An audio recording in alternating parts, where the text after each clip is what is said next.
Chers collègues, ce dossier, cette présentation du rapport Dialogue citoyen et co-construction est pour nous un moment important dans la vie de cette Assemblée au cours de ce mandat.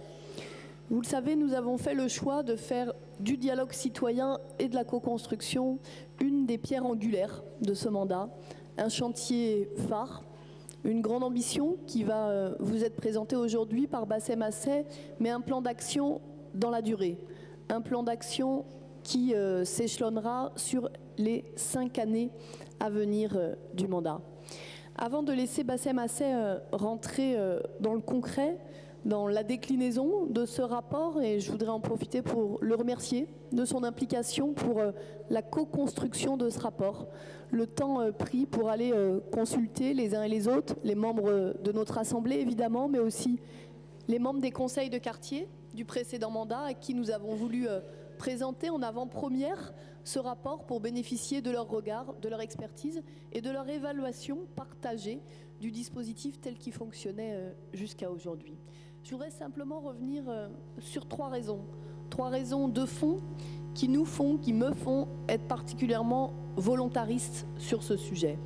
La première, je crois que chacune et chacun la ressent dans l'action d'élus de terrain tous les jours, c'est la défiance qui peut exister dans notre société française dans le rapport entre le citoyen et la politique. On le sait bien, la crise économique et sociale peut venir accentuer cette question démocratique qu'il nous faut, je crois, affronter avec lucidité. Ce doute qui s'installe parfois nous appelle à un renouvellement des pratiques politiques. Pour moi, l'étape que nous proposons aujourd'hui de franchir au travers du dialogue citoyen et de la co-construction fait partie intégrante de cette nécessaire évolution des pratiques. Pour les élus, évidemment, mais pas simplement, nous aurons l'occasion d'y revenir. C'est un changement de posture pour chacune, pour chacun, pour les responsables politiques, pour les professionnels qui nous accompagnent, mais aussi pour les habitantes et pour les habitants.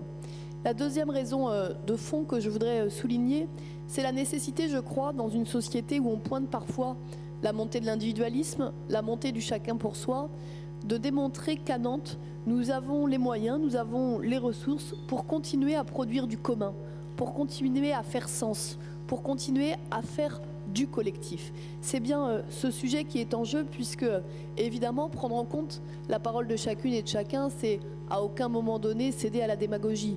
Ce n'est pas laisser croire que la ville dira oui à tout. C'est avoir la clarté et l'honnêteté intellectuelle de dire en amont les règles du jeu, de dire en amont voilà ce que nous mettons au débat, voilà ce que nous ne mettons pas au débat, et de garantir le respect de la parole des Nantaises et des Nantais.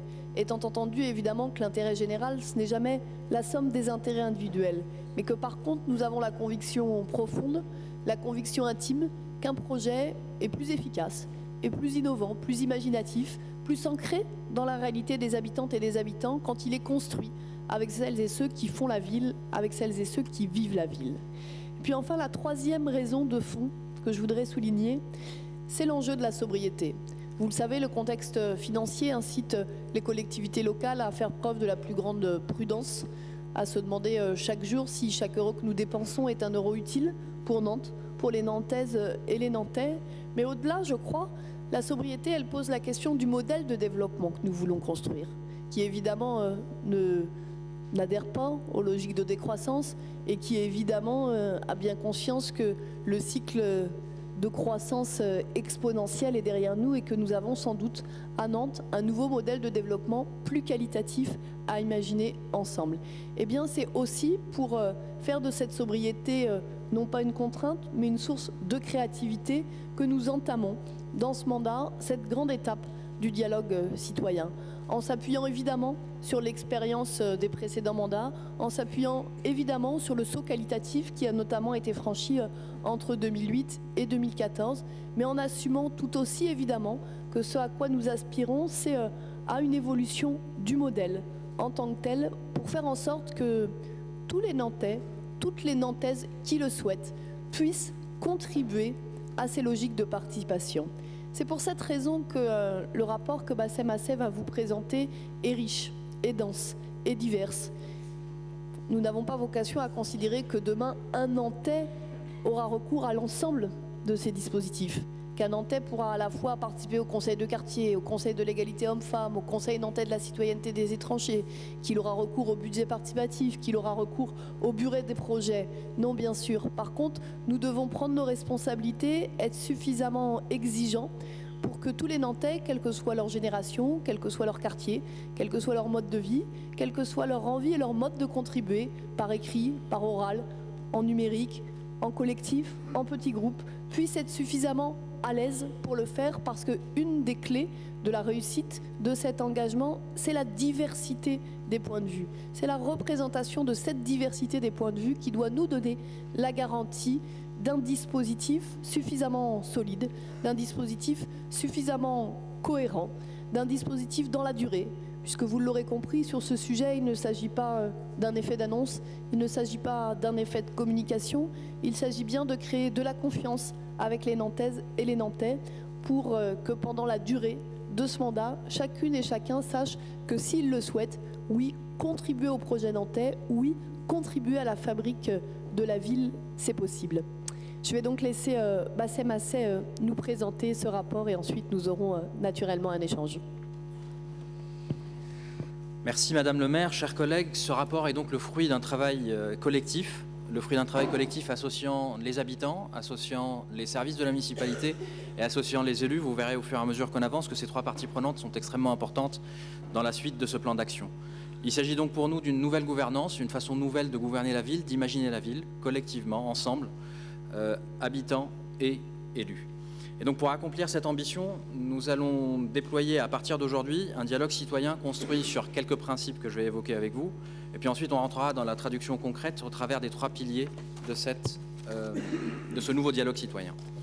En ce qui concerne les principes, ce sont donc 5 grandes finalités qui doivent être servies par ces principes. Ces 5 grandes finalités sont bien évidemment le fait de rendre les politiques publiques plus efficaces et plus justes. Ça paraît évident que pour rendre une politique, pour avoir une action publique juste, il faut être capable d'entendre les attentes des citoyens, et de répondre à ces besoins. Deuxième grande finalité, c'est de favoriser le lien social entre habitants, entre eux-mêmes, entre habitants des différents quartiers de la ville, mais également un lien de confiance, construire, développer, renforcer un lien de confiance entre les élus et les citoyens. Alors cette efficacité des liens, ce sera nécessairement le fruit d'une vision partagée, d'un jeu collectif à la nantaise, comme on dit à Nantes. Il s'agira donc, au travers de cette vision partagée, de relever les défis écologiques et économiques qui s'installent avec une culture de la sobriété, une culture de la responsabilité partagée du résultat de nos travaux communs. Et puis enfin, la cinquième finalité, c'est le fait de se donner les moyens de soutenir l'innovation sociale sur un territoire comme Nantes où les initiatives citoyennes foisonnent. Alors, pour atteindre ces finalités, quelques principes ont été identifiés. Je ne vais pas nécessairement tous les citer, mais en tout cas quelques-uns, les plus importants. Et puis le premier d'entre eux, c'est ce dialogue citoyen pour qui? Naturellement, c'est un dialogue citoyen qui doit concerner tous les Nantais, dans un souci d'égalité, d'inclusion, d'accessibilité, de citoyenneté en somme, et y compris de citoyenneté de résidence, nous le réaffirmons aujourd'hui. Alors, ce dialogue citoyen qu'est-ce qu'il concernera concrètement? Il concernera naturellement tout type de projets, que ce soit les projets du quotidien ou les projets plus stratégiques qui prendront peut-être un peu plus de temps à être faits. Quelle que soit l'échelle sur laquelle nous travaillons, les attentes des citoyens doivent pouvoir s'exprimer dans le cadre de ces dispositifs de dialogue. Naturellement, ils s'exprimeront dans l'optique de l'intérêt général et en respectant cette culture de la sobriété que j'évoquais tout à l'heure. Ces principes nécessitent également de définir le positionnement de la collectivité. Et ce positionnement de la collectivité, c'est d'abord une clarté dans les règles du jeu. L'objectif n'est naturellement pas de faire croire, comme le disait Madame le maire tout à l'heure, de faire croire que tout est faisable, que tout ce qui sera exprimé sera de fait fait. L'objectif, c'est d'être clair sur ce qui est mis au débat, ce qui n'est pas mis au débat, et en tout état de cause, la transparence du processus de décision. Le fait de dire que quand quelque chose qui est exprimé n'est pas réalisable, dire pourquoi il n'est pas réalisable. Expliquer pourquoi la décision qui a été prise ne colle pas exactement, lorsque ce n'est pas le cas, avec l'expression du besoin initial. L'objectif n'étant bien évidemment pas de décevoir les participants, dans la mesure où nous souhaitons que ces participants à ces dispositifs continuent à venir, et donc il est absolument nécessaire que cette clarté des règles du jeu soit annoncée dès le départ. Le rôle de la collectivité, c'est également le devoir d'expérimenter, puisque souvent nous allons nous retrouver confrontés à des enjeux nouveaux, et naturellement les enjeux nouveaux n'ont pas des solutions toutes faites. Il s'agit donc d'innover, et pour innover il faut expérimenter, et lorsqu'on expérimente, nécessairement on doit évaluer au bout d'un moment pour s'assurer que l'expérimentation aboutit ou n'aboutit pas, et pour décider de la généraliser ou de ne pas la généraliser. En tout cas, il faut également reconnaître la légitimité des associations, de la société civile organisée. Pour simplifier le propos, je vais systématiquement utiliser le terme citoyen, mais naturellement, lorsque je parle de citoyens, lorsque je parle des habitants, je parle des habitants individuels, organisés sous la forme de collectifs ou organisés sous la forme d'associations de manière un peu plus formelle. Alors, une fois qu'on a défini ces principes, il faut garder à l'esprit que ce dont on parle ici est quand même un exercice démocratique exigeant. Et donc, il faut qu'il y ait une méthode. À chaque fois que l'exercice est exigeant, il faut une méthode pour s'y attaquer. Et cette méthode, c'est essentiellement la méthode délibérative, c'est-à-dire le fait de mettre au débat un certain nombre de sujets, y compris des sujets qui sont souhaités, qui sont avancés par les habitants. Cette capacité d'autosaisine des citoyens est importante, vous le verrez au fur et à mesure que l'on décrit concrètement ce sujet. Et donc, cette méthode délibérative est extrêmement importante parce que c'est avec la richesse des débats, avec la richesse des points de vue qui vont s'exprimer, avec les histoires personnelles, professionnelles des personnes qui participent, c'est avec tout cela, toute cette richesse que le débat avance, et c'est grâce à un débat riche qu'on obtient des décisions qui soient les plus justes et les plus efficaces, comme je l'évoquais tout à l'heure. Et donc naturellement, pour pouvoir aller dans cette direction, eh bien, il y a un certain nombre de traductions concrètes qui doivent être mises en place. Donc cette présentation est construite autour de 3 piliers. Le premier est celui de la fabrique des politiques publiques, donc un axe plutôt transversal, plutôt thématique, pardon. Et une fois qu'on aura vu cet axe plutôt thématique, on abordera ensuite le dialogue citoyen dans les quartiers, donc l'axe plutôt géographique. Et puis enfin, un dernier pilier qui est celui de Nantes en tant que ville collaborative, qui est un peu plus transversal. Alors, en ce qui concerne le premier pilier de ce nouveau dialogue citoyen, je vais donc évoquer avec vous ce que l'on doit faire en termes de dialogue citoyen au niveau de la fabrique des politiques publiques. Donc voyons ce qu'il en est. D'abord, en termes de grands débats. Ces grands débats, c'est quelque chose que l'on connaît à Nantes. On l'a fait avec Nantes 2030 il y a quelques années. On le fait actuellement depuis le mois d'octobre et jusqu'au mois de juin avec le grand débat autour de la Loire, autour de la centralité de la Loire. C'est un débat qui aura duré au total, quand il sera terminé, 300 jours. Et donc c'est un débat qui va permettre aux habitants de s'exprimer sur un certain nombre de sujets. Et on ne s'arrêtera pas à ce grand débat-là. Il y aura un deuxième débat en 2016 qui a d'ores et déjà été décidé, donc un débat autour de la transition énergétique. Toujours dans la même logique, l'idée étant de travailler dans ces grands débats-là sur des choses qui vont être stratégiques pour la ville, qui vont dessiner la ville pour les 20 ou 30 prochaines années. Si on rentre un peu plus dans le détail des politiques publiques, aujourd'hui il existe 5 politiques publiques qui sont éclairées par des usagers au travers de conseils citoyens qui existent d'ores et déjà. La plupart d'entre eux sont en train d'être refondus. On évoquera tout à l'heure le Conseil nantais pour la citoyenneté des étrangers. Un peu plus tard dans l'année, on évoquera également le CNPH, donc pour les personnes handicapées, ainsi que le Conseil nantais de la jeunesse. Ce sont des conseils qui apportent un éclairage des habitants dans le cadre du processus de prise de décision. Naturellement, la prise de décision se fait au travers d'un éclairage technique apporté par les services de la municipalité, apporté parfois par des bureaux d'études. Et bien en fait, ce processus a aussi besoin de l'éclairage fonctionnel, si j'ose dire, celui des utilisateurs, des collectivités, des équipements collectifs, des usagers, des services publics. Et donc, ces conseils thématiques traitent de ces sujets-là. Ils apportent l'avis de l'usager sur une politique publique. Il y en a donc 5 qui sont en cours de refonte, 5 qui seront également créés. Ces 5 qui seront créés sont ceux qui concerneront la réussite éducative, l'usage de l'espace public, le développement durable, la ville, la nuit, ainsi que l'égalité femmes-hommes. Naturellement, ce que l'on fait ici, c'est qu'à chaque fois qu'un processus de décision doit être pris sur ces thématiques-là, il faut qu'il y ait un éclairage des habitants sur la thématique en question. C'est la raison pour laquelle 10 de nos politiques publiques seront donc faites en gouvernance ouverte, c'est-à-dire ouverte sur les habitants. La co-construction des politiques publiques, donc le fait de construire avec les habitants nos politiques publiques, c'est aussi fabriquer une politique publique de A à Z, une politique publique nouvelle qui arrive. Je prends l'exemple pour 2016 du pratique libre du sport sur l'espace public. Eh bien, en fait, c'est une politique publique nouvelle qui sera abordée d'entrée de jeu de A à Z avec les habitants. Donc gouvernance ouverte pour cette nouvelle politique publique. Il y aura également 2 appels à projets citoyens, en particulier en 2016, l'appel à projet Friche Verte. On s'inspire dans cette méthode-là, dans cette pratique-là, on s'inspire du succès qu'a eu l'appel à projet autour de Nantes Capitale Verte que vous avez suivi donc, il y a 2 ans.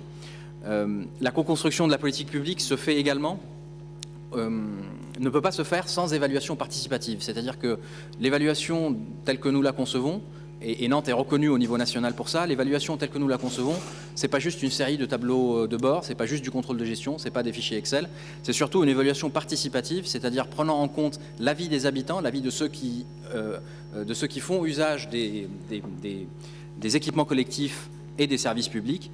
Et donc c'est quelque chose qui a été fait dans le précédent mandat, naturellement. 40 000 Nantais ont été interrogés sur ces politiques publiques. C'est quelque chose qui permet de mettre au débat un certain nombre de projets qui ont été menés et donc un certain nombre d'équipements qui existent, de services qui existent, mis au débat avec une capacité de rendre compte en toute transparence du résultat de ces évaluations.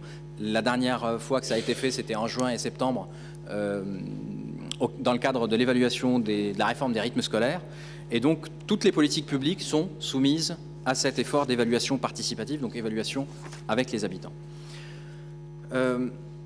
Maintenant qu'on a abordé le premier axe qui est celui des politiques publiques et de l'éclairage des usagers qui peut être apporté dans la définition et dans la conduite de ces politiques publiques, on va pouvoir passer au deuxième pilier du dialogue citoyen nantais.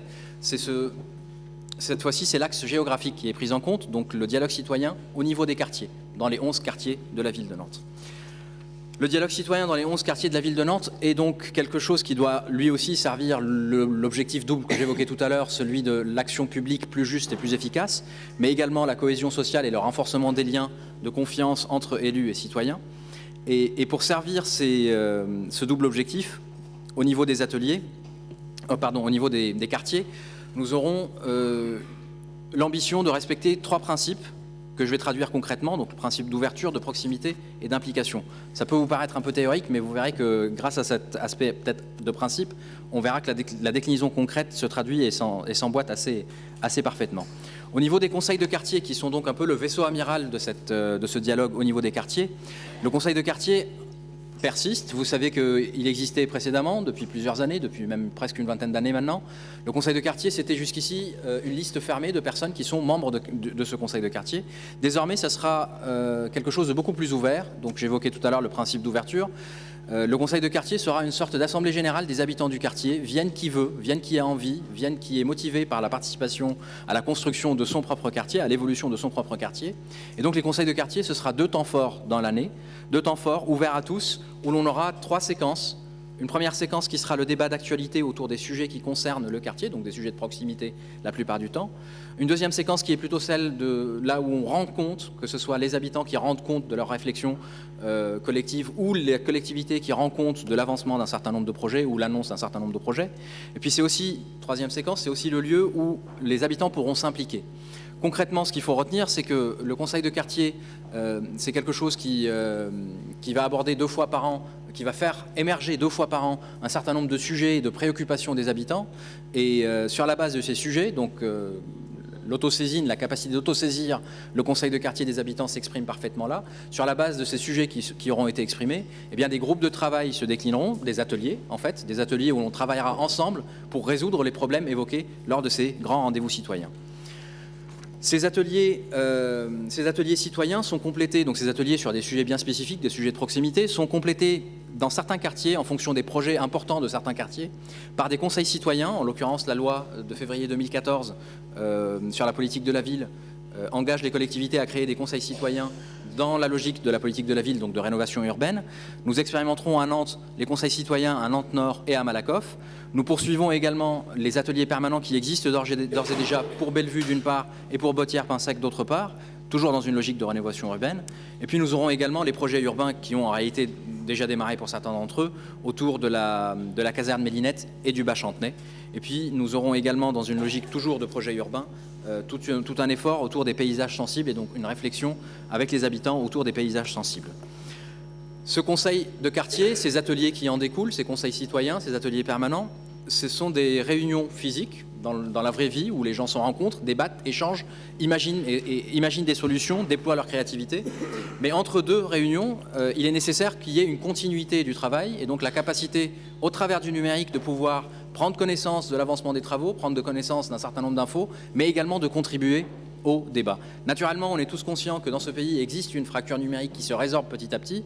Évidemment, cette fracture numérique existe un peu moins dans une métropole comme Nantes. Donc on est conscient que le numérique ne résoudra pas tout, mais il ne faut pas pour autant rater les opportunités qu'offre pour le dialogue et pour l'échange et pour la collaboration ce type d'outils. Et donc on complète ce type d'outils justement par des lieux d'animation physique cette fois-ci, au cœur des quartiers. L'objectif étant d'avoir un lieu fixe permanent dans chacun des quartiers, ou qui soit catalogué, donc qui soit libellé d'entrée de jeu, étiqueté de dialogue citoyen, qui soit facile d'accès, de manière à enlever toutes les barrières d'entrée qui empêchent les habitants de participer aujourd'hui à ce type de dispositif.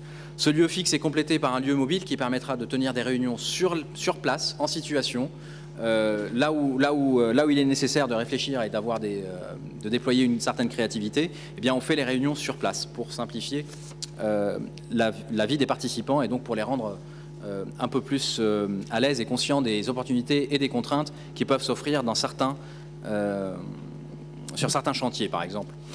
Alors, troisième pilier et dernier pilier de ce dialogue citoyen, c'est Nantes en tant que ville collaborative. Naturellement, lorsqu'on parle de ville collaborative, on garde toujours l'idée de se travailler ensemble, de se construire ensemble, puisque l'étymologie du mot collaboratif, je ne vous le rappelle pas, fait référence à cette notion de travail ensemble. Nantes, en tant que ville collaborative, c'est d'abord la capacité de soutenir les initiatives citoyennes. Soutenir les initiatives citoyennes au travers d'un bureau des projets. Ce bureau des projets, c'est quelque chose qui va être un dispositif paritaire, 2 élus, 2 habitants, 1 par quartier, qui permettra d'identifier, d'accompagner, d'orienter les initiatives citoyennes qui ne sont pas tout de suite cataloguées ou étiquetées sur l'une des politiques publiques de la ville, sur l'une des directions de la ville. Et donc ça permet d'identifier un certain nombre de projets qui seront évidemment des projets qui servent l'intérêt général, des projets de proximité la plupart du temps, des projets qui ne sont pas nécessairement soutenus par des associations, mais parfois par des collectifs qui connaissent un peu moins les rouages de la collectivité. Et donc l'objectif de ce dispositif est naturellement de soutenir les initiatives citoyennes.